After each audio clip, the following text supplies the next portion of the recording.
I will say no. I just think this is par for the superstar course. Let's use LeBron James as our example.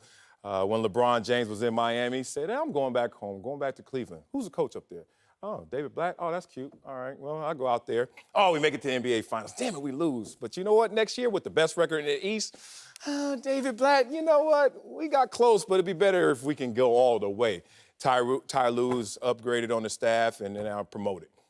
Then LeBron says, I want to go to L.A. Who's coach out there? Oh, Luke Walton. Yeah, I know his daddy. He cool. Okay, I'm going to go out there. Oh, this is cute. All right, Luke, you know what? It's time for you to go. What's happening is, and Michael Lee really said this well in his article for The Athletic, superstars pick location over organization. And they say, I want to go there. Oh, who's there? I don't know, don't care, does not matter. I'm going to go there, and then I'm going to fill this out. And one thing that was telling about this that is not toxic, is just them making their calculated chess moves, is that once Coach Atkinson was removed from his duties, who got inserted into the starting lineup? That would be DeAndre Jordan. That would be DeAndre Jordan, day one, who's been there all year as a backup and now gets his opportunity. So not toxic, just calculated. Okay, but we're not talking about DeAndre. He didn't ask if DeAndre Jordan was toxic. Right. This is about Kyrie Irving. It's part of the deal. And they got a Kevin big Durant. 3 out of this. Understood. And DeAndre Jordan was brought in part because Kyrie and KD wanted him there. But I reject this notion that, and because you're even insinuating the reason the change was made was because of KD and Kyrie, whether you think it's toxic or not. I'm saying that the 29-34 record, I'm saying that the blowout against Memphis, the up and down performances by this team, and the desire for Kenny Atkinson to get out now and have the opportunity to get another job, he looks pristine right now. He looks like a martyr right now. This was by mutual interest to part ways at this time. So this idea that KD and Kyrie, look, they're not toxic. Knee-jerk storylines that look at what they've done before. Huge coincidence that they're there and he leaves. Oh, yeah, just coincidence. Well, in this case, no. They automatically say they're the reason that this franchise moved on, as opposed to how Spencer Dinwiddie feels or DeAndre Jordan feels. These guys aren't even playing right now. What do you think Kenny, they knocked them out. What do you think Kenny is thinking? Are you insinuating that Kenny wanted to leave right now? In part, yes. No. Yes. He won 20 games, 28 games, 42 games, gets superstars. Oh, I want to leave. No, that's not how this goes. No. That's not how this plays. He wanted to finish this out with superstars. Why? Because you're the cherry on top. If you're the coach who gets to coach these, how do you think Frank Vogel feels right now? You think he wants to leave or he wants to coach this to a championship? Oh, no. He's got that opportunity. Yeah. But if the team was going south and there were questions about Frank Vogel's contribution, which is the case here. Yeah, I get And that. BJ, you know this. You can't fool players in this locker room. You can't fool players in any locker room. Kenny wasn't doing a great job with end-of-game situations. And KD and Kyrie might have been talking about the bad habits that had developed with the team. But if you're not the kind of coach that can come back at KD and Kyrie and demonstrate, this is what we need to do. Trust me, because and this is where it came up short for Kenny Atkinson, because I coached the team to a 42 and Right, he was doomed from the that ain't start. going to play Doomed in that from the locker start. room. But in the coach's defense, I will say this.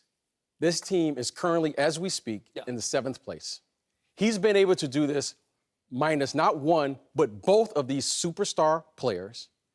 And what are we saying to the rest of the team? Because whether you like it or not, this team is in the playoffs right now. Thank you. And they're playing very well minus those 2 players. So 29-34. as whether or not he wants to be in, whether you're correct or anyone's correct, who wanted who out, the key is they're in the playoffs right now.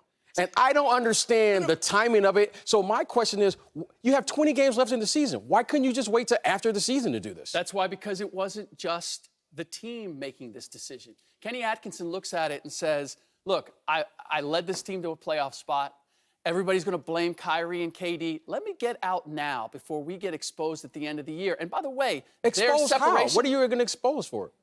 Who says that they're going to make the playoffs? Who says that you're not going to have a revolt in that locker room with the players that are existing right now, that are playing right now? There were too many things that could potentially go wrong that would expose Kenny right now. And look, and I appreciate the job that he did, but there are certain times where the job may be too big for you in a certain instance. And this is the biggest problem that I have with this. Oh, Kenny Atkinson is being underserved in this situation. Lionel Hollins, Mark Jackson, Vinny Del Negro. Yeah. All of these guys won 50-plus games and got fired, and I didn't hear as much outrage at them being fired as a result. Yeah, look, he was doomed from the start. When they looked at him, saw his Letterman jacket, not enough patches on it, they was like, hey, coach, you got to get out of here. But at least he saves face and gets another opportunity going forward. I would expect that he's going to get another job. And that's going to happen. They've been calling him a genius. I would say, I don't know what you rated him. That was his original nickname. Yeah, I would say he's overrated. 2 conference championship appearances. Been there 12, 13 years, and you're a genius just because you go to the Sloan Conference and sound as smart as everyone else there. That's not enough for me. I'm looking at this situation where it's funny. He put himself in this position saying, hey, I got 2 superstars, and I want to just build around them with shooters, and I'm going all in offensively because I know we have our defensive limitations. With Capella on the court, we're the same team defensively, but not the same team offensively, so let's go all in with this style. So he goes all in with this style, and it comes out the gate, and they have some success. Yeah. And then all of a sudden they start missing the three-pointers, and teams are starting to learn, hey, we got the film cycle, we know how to defend you better. We're going to always out-rebound you, giving us other opportunities. And then he comes out here in a genius manner, which is not too genius, and says, well, this is the only way we can win. Huh? The only way you can win, when you were constructing your roster, you're supposed to think of plan A and plan B. But now he's saying this is the only plan I have, but he's the one that designed this plan. So to me, that's not genius. If you thought he was a genius, yeah, he was overrated. They've gone to the playoffs 7 years in a row. There's only one franchise that has a longer streak of playoff appearances. The San Antonio Spurs. What was overrated is the idea that analytics and utilizing analytics makes you a genius GM, or that's the way that you can build a championship team. Overrated is Bill Simmons saying that Dork Elvis, Daryl Morey, was a genius because he got James Harden. That storyline is like a tick. The reality is James Harden was the 6th man and the 3rd wheel in Oklahoma City and did not want to stay there. And the Oklahoma City Thunder made the best deal they possibly could, knowing they had to move James Harden.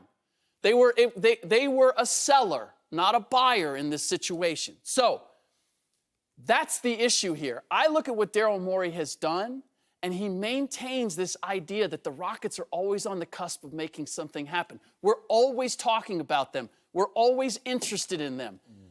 As a GM, from a business standpoint, I can look at a lot of other teams and say they're not getting nearly as much done. And the fact of the matter is, they're always in the mix. His first 4 or 5 years, when they were struggling and they weren't getting anywhere, that was the time to question him. But everybody was in love with the analytics. 7 years in a row going to the postseason, I'm not going to say he's overrated. The storyline of what he does and how he does it, that is overrated. Well, Daryl has done a masterful job over the last 6 or 7 years of controlling the narrative. Okay, we're always talking about who's going to win the championship possibility. I think you just said it, Rick. They've gotten to the playoffs. That's about it. That's what we're expecting. They've gotten to the conference finals twice. Right, okay. 7 years to the conference finals twice. Hamstring, up 3-1. Yeah, but that's not genius. Okay, but if you're up 3-1 and you lose it, do you put that on your GM? Well, no.